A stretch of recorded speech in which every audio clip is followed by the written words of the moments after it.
YouTubers, welcome back to my second edition of little coding, tidbit coding I call them. As I said before in my first video, I'm learning how to code.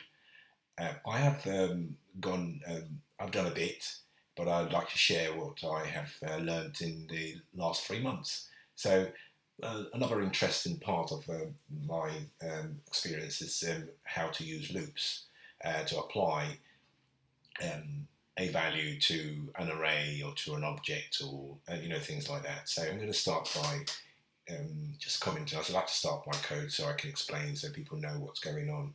It's just a habit of mine. So let's start by putting a comment in there. I'll close the comment. Oops, wrong way. Okay, so the code will apply the applies family, apply my spelling, family last name to all members. All its members would be best. Cool. So start by creating a variable. So let fam first name will do equals, open up an array. So start by, who's the first member? I'll say Peter.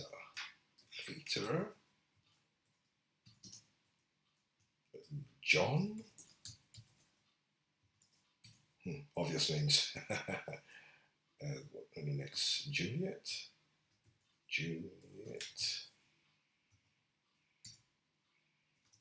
So let's put Ruth. I think Ruth will do. Ruth.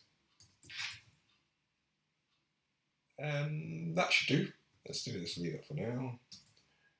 And I think there's a space there. I'll just keep it precise.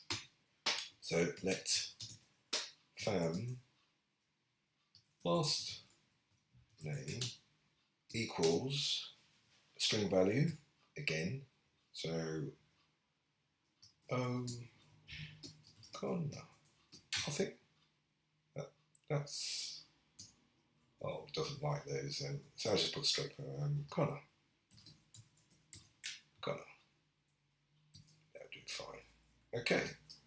So as I said before, we use the ForEach statement. Let me see if I can adjust this a little bit. Okie.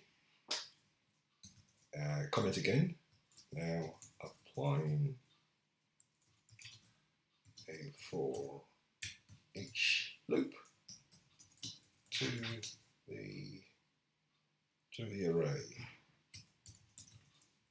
Yeah, do. So ForEach. I'm going to call my array first name.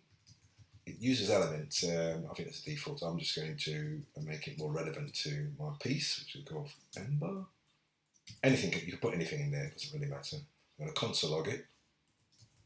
Console.log. And put my member, so it goes through the loop. Member. And and then I put my family last name. Last name. So that should do it. Save. And now run it. Let me just see what files I've got in there. I've got a YouTube ForEach. That's what I want to run. Clear my screen so you can see it more clearly. Node. Yes. Hallelujah. Look at that. So we got Peter O'Connor, John O'Connor, Judith O'Connor, and Ruth O'Connor. I hope you like the video. If you do like it, click on the like button and I'll get some more done. I'm thinking about doing for loops, case statements, and much more. Thank you very much. See you in the next video. Bye-bye.